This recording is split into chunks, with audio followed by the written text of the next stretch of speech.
Do you actually have to be on cocaine to be on this podcast?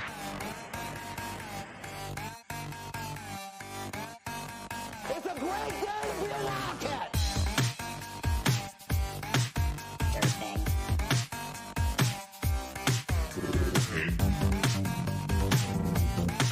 Durfing.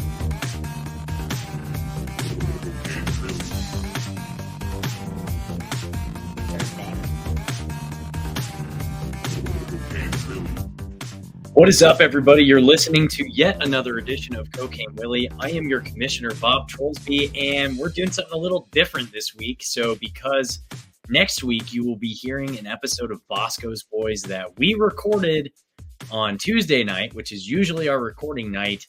The three of us recorded our locks separately, and we are submitting them to you, spliced up in a very, very individualized format. So it's going to be very different from what you're used to for the locks episode. But rest assured, we have our weekly standings. We have our fantasy picks for the Big 12 for this week, and we will get to all of that momentarily. But before we get started, we have to shout out, as always, our sponsors. We'll start with Anime's Parlor, which is located at 616 North 12th Street, right in the heart of Aggieville. Annie Mae's has been in business for 50 years running and is an absolute must-visit destination in Aggieville on game days and school nights alike. Folks, Annie Mae's is my favorite destination in Aggieville, and I always make a point to go visit my auntie every time I come back to the Little Apple. They feature a wide variety of craft cocktails, draft beers, and everything in between, along with entertainment like live music, comedy, and other events every single week. Check out their website, anniemays.com, to get a list of their upcoming events. And if the Royals are still playing in the playoffs by the time you're listening to this, which, hopefully they will be, they'll have $2 hams for every single Royals game. So hit up your auntie and go visit them at www.animays.com. Also visit them at their brick and mortar address at 616 North 12th Street in the heart of Aggieville, and be sure to tell them Cocaine Willie sent you. The show is also brought to you by Pat's Beef Jerky, located at 401 Main Street in Liebenthal, Kansas. Pat's Beef Jerky has been serving up the finest beef jerky in the Midwest for 34 years strong, and they feature mouth-watering flavors like the classic beef jerky, the teriyaki beef jerky, and my personal favorite, the savory beef pepper sticks. There are 3 places where you can get yourself some Pat's Beef Jerky. You can pick it up in person at either the Fridge Liquor Store in Manhattan or at their original store at 401 Main Street in Liebenthal, Kansas. Last but not least, you can get Pat's Beef Jerky online at www.patsbeefjerky.com. And they've shipped to all 50 of the great United States this year. So if you haven't placed your order yet, someone in Alaska did this year. What are you waiting for? You'll get 10% off of your next order if you use the promo code CATS at checkout. So be sure to do that. Promo code's CATS. Website's www.patsbeefjerky.com. Place your order today. So to get into it really quickly, standings so far for locks. First place right now, Fireball Matt. He's 16-9 on the season. He's coming off of a very impressive 4-1 week last week, so I will give him that. Chef is in second place with a 15-10 record overall, and he's also coming off of a decent performance. He and I tied the week last week with a record of 3-2 overall, and that brings me to a record of 10-15. I'm still climbing out of that hole that I dug myself into with an 0-5 week 1. But, it's a long season. You got to play the long game. Tortoise won the race, not the hare. So with that, I'm going to get into my locks for the week. Week 6 for my Big 12 matchups to go. So three of these to go. We'll start with Arizona -6.5 versus Texas Tech. I like the Cats coming off of that big win against Utah last week. And then Texas Tech, they played a kind of a play with your food type of game at home against Cincinnati last week. I will die on the hill that Cincinnati is not very good, much to the chagrin of Bearcat Matt on Twitter, but I don't think Scott Satterfield's got it. And Arizona's a good team. Arizona is, I think, still fairly underrated, and they're reeling, in the rankings, things are not looking great for them because they had that loss to K-State that they frankly didn't look very good. But you go out and you beat who by all intents and purposes was the number one team in the Big 12 going into last week on the road in their pretty raucous home environment. I like Arizona. I think that's a good looking win for K-State. We're going to look back on that win a few weeks from now, and it's going to get more and more impressive as the season goes on, in my opinion. So give me the Wildcats -6.5 versus Texas Tech at home in Tucson, the old border conference showdown there. The next pick, I'm taking Arizona State -3.5 versus the University of Kansas Jayhawks and the glass boy Jalen Daniels himself. I like the Sun Devils in this spot. I don't think Arizona State's played a few games. They haven't played at home for a few games, if I'm not mistaken. I think they're coming off of a bye week. They played at Tech and at Texas State. So this is a good spot for Arizona to have a little bit of a homecoming in their Big 12 opener at home against KU. And guys, look, KU's won one game this season, and it was against a shitty Lindenwood team that was playing Division II football 3 years ago. KU's not good. They're bad. And if you haven't come to grips with that yet, you need to come to grips with it soon. They're not a good football team. Andy Kotelnicki was clearly the secret sauce there, and he's gone. So give me the Sun Devils -3.5 versus the Squawks. And then finally, I've got Oklahoma State -3.5 in the bounce back spot for them versus the West Virginia Mountaineers. I don't trust anything Alan Bowman could ever do. I don't trust anything about this Oklahoma State team, but I do trust that when they're at home, they're at least decent. And when they're at home against a West Virginia team that might not win 4 games this season, I don't know. It's not looking good for West Virginia. They are on the brink of collapse if they haven't already reached collapse territory. I think the loser go home game against KU was maybe a pack it in, pack it up, and get out of town kind of game for West Virginia. So I don't really trust that they're going to be able to do much of anything the rest of the stretch. I'm taking the Pokes, man. Give me the Pokes -3.5 against the Mountaineers. National game, and what 14 years ago would have been a Big 12 matchup. I'm going with Missouri +2.5 at the Association of Texas. The Aggies, the fighting Aggies. I hate them so much. I hate Mizzou as well. But look, guys, I don't think A&M's really all they're cracked up to be, maybe, by the national media right now. They haven't really had a ton of impressive wins. What they beat a Florida team that is very average. It's probably going to get beat by UCF this weekend. I don't know. But I do not trust A&M. Yeah, sure, they're playing at Kyle Field, but they lost at Kyle Field against Notre Dame. So what does that home field advantage mean other than they've got their yell leaders there and they're doing their weird, like, whoop, whoop, like whatever the hell they do there.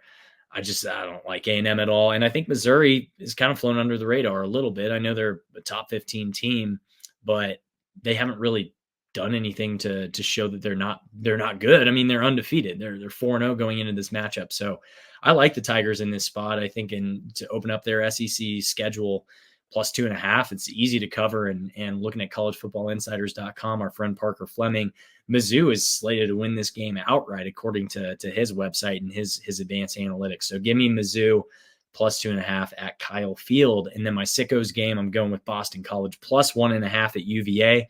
I don't know much about this game. I know Trayshawn Ward plays for Boston College. I also know that Boston College was ranked in the top 25 this season. I also know that University of Virginia has been pretty much dog shit ever since Bronco Mendenhall left that program. So yeah, I'm going with the Golden Eagles. Matt Ryan would be proud with the outcome of this game. So those are my locks. I'm going to quickly go over to my Big 12 fantasy team and who I'm going to be starting this week.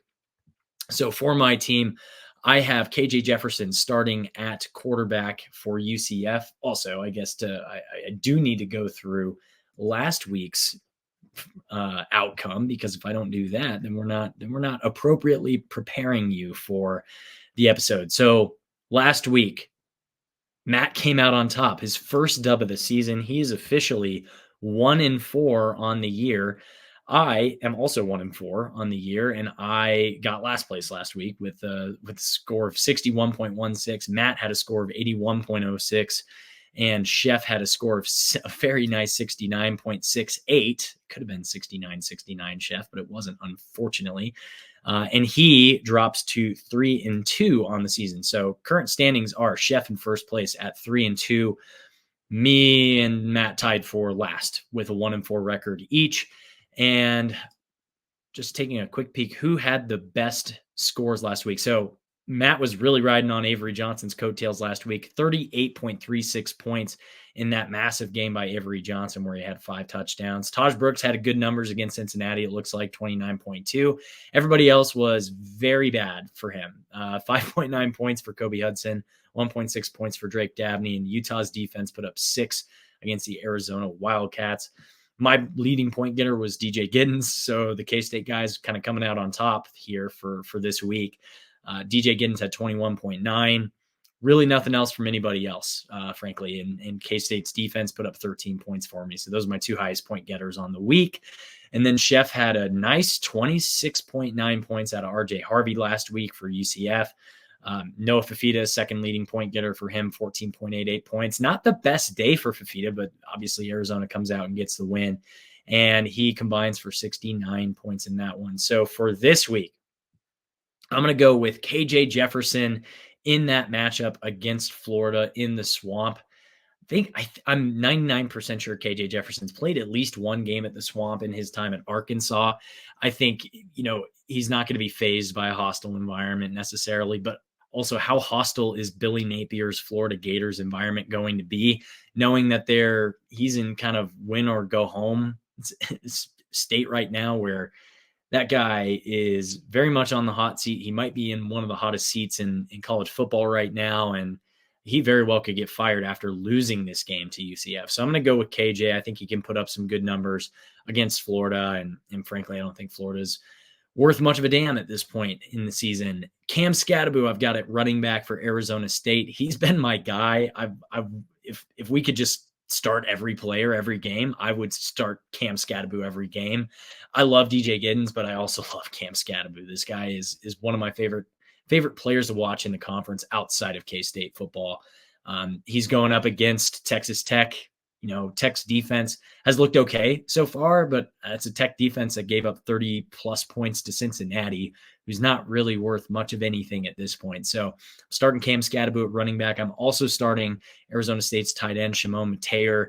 Again, he hasn't been all that good for me so far this season, so I'm not going to put too much stock into what he's doing. But against Texas Tech, who knows? Anything can happen. And then Tet McMillan, T-Mac from Arizona is going to be my wide receiver. And because we have some bye weeks this week, so K-State's off, Utah's off this week, I'm going to be starting Iowa State in place of K-State's defense this week. Iowa State has always been, at least the last 4 or 5 years under Matt Campbell, has been near the class of the league when it comes to defense and defensive efficiency. So I like Iowa State in their matchup, and it looks like Matt's starting TCU, but I'll let him talk about his own fantasy starters. But that's going to do it for me. I'm probably going to come back on here to give the sign off, the outro. Maybe I will, maybe I won't. I don't know. It depends on how I'm feeling about it. But Matt is who you're going to hear from next. If we get a recording from Chef, you'll hear from him last. But that's going to do it for me for this week. So enjoy the rest of the pod and go Cats. Hey, everybody. This is Fireball Matt. Live, I guess, for Cocaine Willie to give us our week 6 locks, as well as my week 6 fantasy lineup. And so let's go ahead with picks. I believe I went 4-1 last week. Not too shabby. I'm just confirming. So strong week from the Fireball Matt side. Ready to go 5-0 this week. Here are my picks. Starting with the Big 12. I'm going to go the first one. Oklahoma State is a 3-point favorite at home against West Virginia. Now, I'm really banking on Oklahoma State not playing Alan Bowman this week and potentially playing some other quarterback to get them some points. But I'm also thinking this is going to be an Ollie Gordon revenge game. Had such a great first quarter and then really nothing against K-State last week. I think Oklahoma State comes back, wins at home by a couple score margin, but they are a 3-point favorite, so I'm going to take the Pokes. Arizona hosting Texas Tech in what should be a very fun game. Arizona is 6-point favorite at home. I think Arizona is going to go on a little bit of a tear after that Utah win. Now they're leading the conference. Texas Tech had a shootout basically against Cincinnati at home last week. I think they're going to come down to earth just a little bit. Arizona, 6-point favorite. I'm going to take the Wildcats. And then in another battle in Arizona, the Arizona State University Sun Devils, 2.5-point favorite against the Jayhawks at home in Tempe. KU, I mean, it's kind of a struggle right now. They're going to go on the road against an Arizona State team, which, I mean, Arizona State's 3-1. Like, they've had a pretty decent season thus far. I think at home, Arizona State is going to cover a 2.5-point favorite.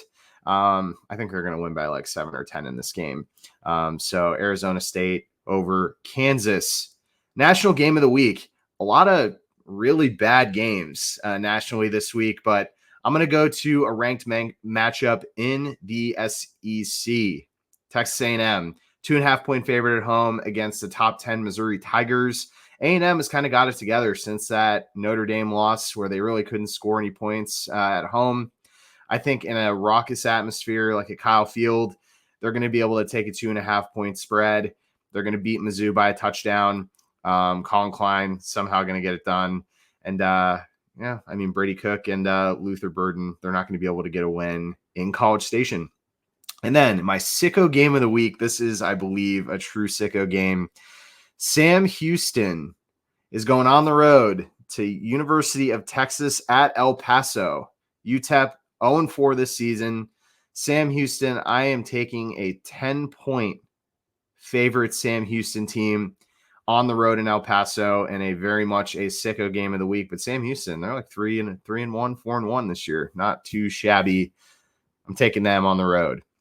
And then my fantasy picks. So I just want to say we did not mention anything about fantasy in the show that we taped earlier this week with Ryan Gilbert. I got a win in fantasy. Had a strong fantasy week last week, led by Avery Johnson. This week, going to be interesting. We're going to see here. But I am going to start with Rocco Becht. Iowa State hosting Baylor at home. Or I just said Iowa State hosting Baylor. Baylor kind of struggling right now. Iowa State had a little bit. I mean, they were fine on the road at Houston. Iowa State's not really big on their offense, but their defense is extremely strong. I'm hoping they get something done because I'm picking Rocco Becht as my fantasy quarterback. I am also picking Jaden Higgins at wide receiver. So I need strong connections from those two. Give me some points. Running back, I am going to go with Ollie Gordon. I mean, again, he had a strong first quarter against us, but then kind of tapered off a little bit.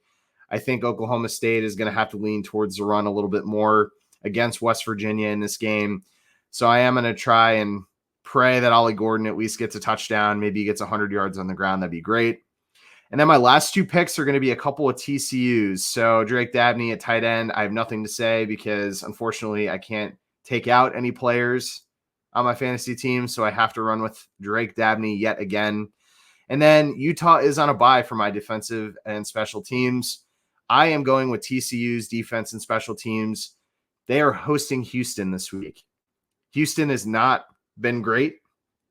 Maybe this is Houston's time to shine, even though they did not score any points. I think they've only scored like 26 points total this season.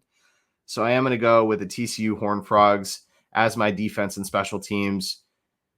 That's going to be my fantasy lineup. That's going to be my picks. Let's hope that I can go 5-0 and get another fantasy dub this weekend.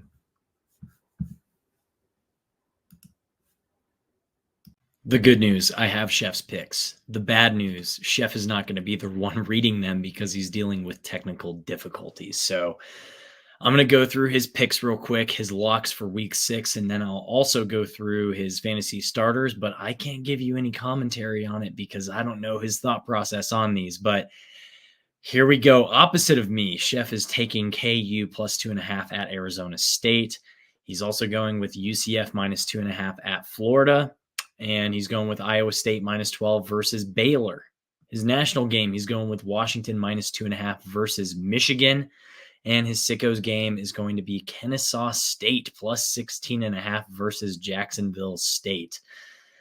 Alrighty, and then for his fantasy starters. Let's get into that. So going over to my Big 12 fantasy spreadsheet, let me fire up the old fantasy football starters machine here.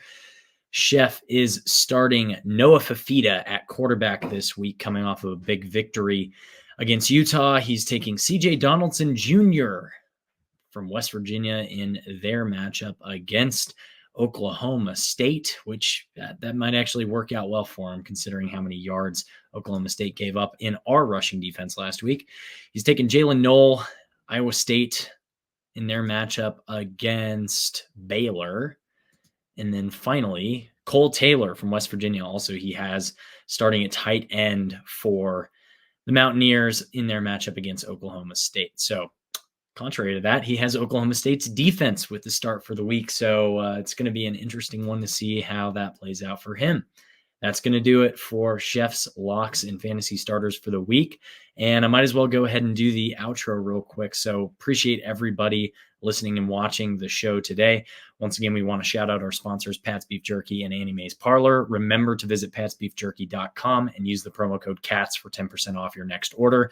And additionally, we are the K-State representative on the College Huddle, which is the largest community of fan-driven content in the nation. So check them out at thecollegehuddle.com and follow them on social media at College Huddle. Last but not least, you can follow our show at Cocaine Willie on YouTube, TikTok, Twitter, Instagram, or follow us individually. I'm at Bob Trollsby, Chef is at Chef Andre Napier, and Fireball Matt is at Matt Marchesini. I don't have Chef or Matt to take me out here, so cocaine's a hell of a drug. We are all coke and no joke Wildcat country. Let's ride.